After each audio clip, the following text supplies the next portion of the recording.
Hey everybody, Sarah the wife here again with our latest lawn project where we did a complete tear out and install of a new lawn for a neighbor. We got quite a few comments of people saying, hey, we want to see the final product when it all grows in. Well, here it is on their wedding day, 2 months after we finished our job.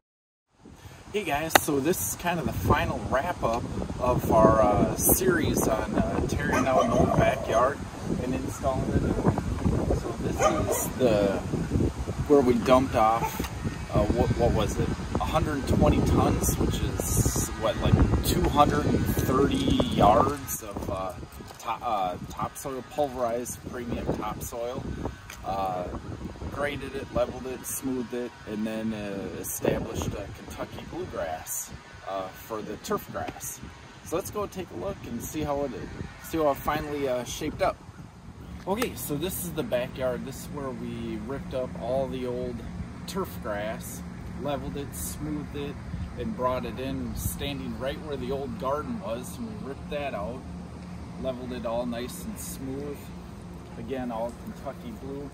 And this is where we put in, you know, all the 200 yards of premium topsoil to grade it nice and smooth. We leveled it so the guests can sit at tables and not, you know, sit at an angle. If you remember, there were multiple stumps, there were dips, hips, and ankle twists all through the yard.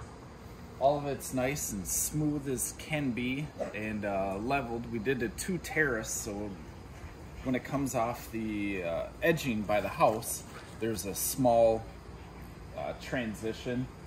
All throughout the majority of the center of the yard is flat. We come back over to the edge of where we staked out for the tent, and that's where we transition and tried to make a gradual slope down towards the existing fence, yet still being able to make it mowable.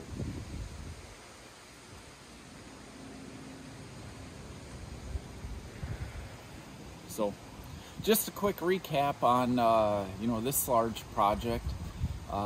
Hey, thanks guys for following along, and be sure to subscribe, and there's going to be more backyard renovation projects heading this way.